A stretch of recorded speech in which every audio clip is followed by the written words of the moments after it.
nera malaken yam ka nasdial kontin barwani lingwasame ka Nuer Online TV channel. Anda manduni shankos nyak milanong ruaisne ki lari. An wala shanka walbangwan ka pay bakel ron kinandang rawi jandang redo bakel bane report in dane shanong rewi ka sosudan banajeling. Name larmi shalat kashito ka kwiwut ka mishal ka Michael Makwilwet kane kirmi yadit.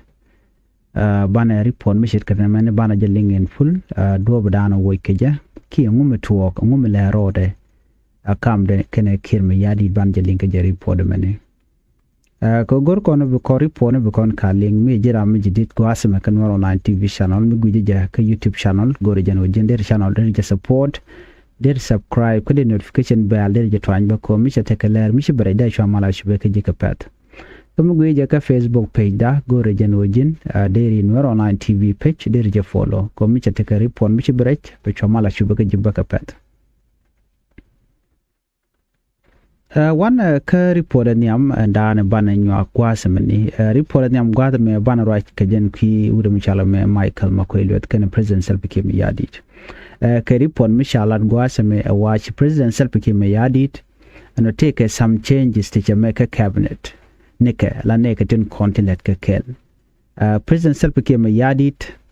and share important change chajalat ka kumede jen ka presidential announcement mishalat ka jen broadcast ka national television la South Sudan national television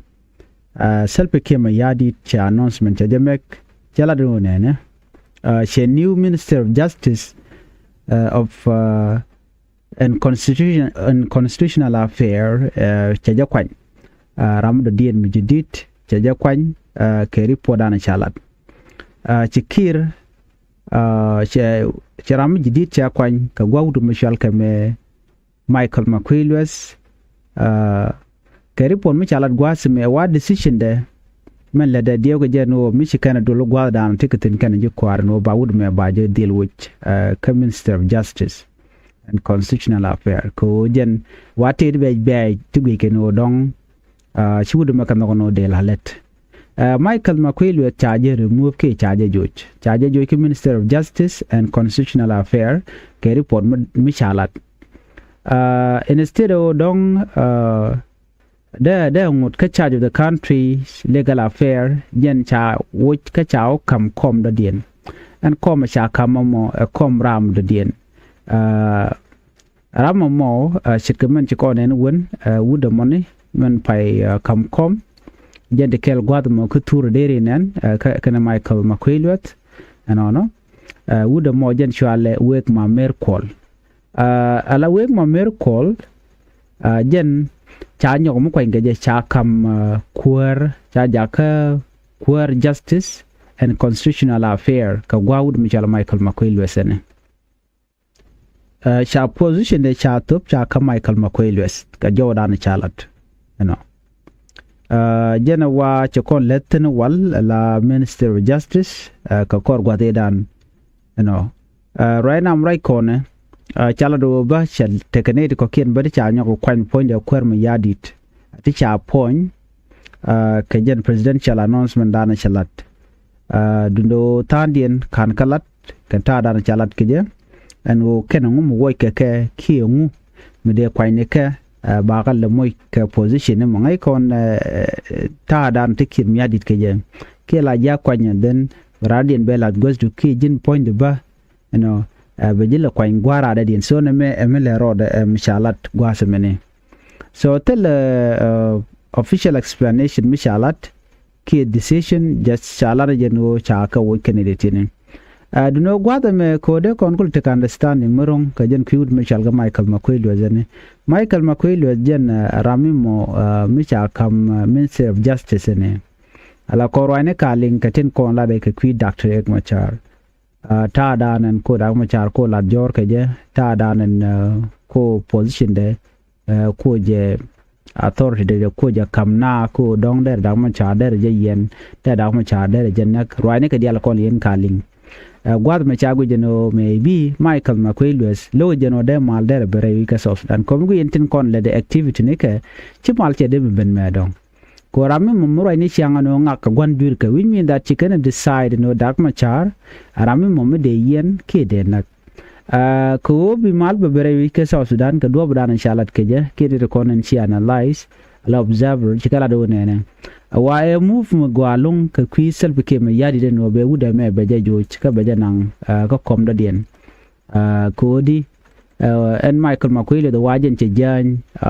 jen mi cha je wo bo cha la kham na je position den ba cha wen position ana cha la tinun mila Minister of Justice gwangoni wajen che tibom bom cha la tin which mean that che rode che ngwan che la de be right now chit ke pressure dana kam ke kirmi yadi ke kwi ko de na de wo ni amre mala ka South Sudan wuda me Michel ke Michael Makwile the la Minister of Justice and Constitutional Affairs cha kula joje tama no jente ke tun walon di che goro de lalet kenetin konen kwa kir kwa wido kwa je yar ko shimal che deben shikan cha goro je no te da krum charmu de loñ ke te ka tok mu de lat godde ka kuje moni cha kir cha je preja ano dong ram kel kenit konen cha go de mal derben but cha nyong ni je nang cháu một cái position đó điền rei parliament na cái rồi đàn chalat so right now right corner ne Michael Makwile chala do bo let ka parliament no ngay ne diala no Michael Makwile ti wa take experience medit ka jena politician rei wi ke South Sudan tin diala lede jena wa kuruntu ngwan long chala ram kel mi ti ga long kana kir me yadit no alo jen the closest political allies ka kir let ken kel ko loka kir yadit ka do badan de no de ne ka je do badan de no de destroy ka je do badan de kuma sfila yo la dak ma cha de je destroy ka je loka je so kuje mo kan kir min goro der je jen the first time no be je joje na me ka do badan cha rat ka je so jen che tin long che position de bum kan long important ministerial position de che tiche de tin ka gwan bar teram joje so ko kuje mo wa ta cha wuge jema ba wa relief ko dong ba te mo gwa me beto ka jo dana chalat okay jen che ro ke la ro jeni siang ka kwi kuma kirmi yadi do dan de kuma kirmi yadi dero nyam ka jen shet ke some important national issues la ka address la ro jetin I remember te rwani la da ne ga gwaze dan ano jen la no ne sine go de ne let ka dak ma cha so ala nyanga dial te ko arjam dan en look dakre ma cha ka jaram dan ku nwere kono ko ken tini kelke ken yadi ne tam nyen ku ke influence on ajen te ke tactical limo ke tactic ni te lada ko ba ku ma spele ayo ba je destroyed ajen the only person mommy minyir na da long amite ne de na ka medan ke 2013 che contributing ke te jekte dia le kono chalat right now jeno chaja wo Minister of Justice medan go jeno bi kan dagam char bi kan ngap jen ta dan wi kaneje but right now mi chef de ne mom shi ke telone ke tel to joje long to gujo de dagam char de je yen ga ke right now then che kire che step do dien che nyom kaneje cause medan la de Minister of Justice ko go jeno be te kam long me balat but right now chungwan shi ke nyokom ku ko fail jena wa chelet ni ke 2011 along gwa sedan ko ngai kon dial te kon lat karodian che te ke role to ngwan te play long ano ke role ke dial chi man chala no won do badan ndong bi kon jen wo she goro de so dan der wen yam je of course chi so dan che de wen yam bado nyire ke dor kel michalen war karwade jen la main problem ene do baden wo de ke destroy ke jamo bi dil jekten Canadian content te ke jeng elder council ten kona chago de so dan der wen yam ko gor kan de kan ideal de kan rule ko kor gwan ba spinika bi goro bi keling jira mo me kan keling on ko mi chu kan yinka ni loy de ba daraja mi ling tin kona lade loy de daraja na karwada de ngai de identify de no would me nga ti la lade ko ngoni daga na wala matin na tin dia la daga dia ga ti bejbe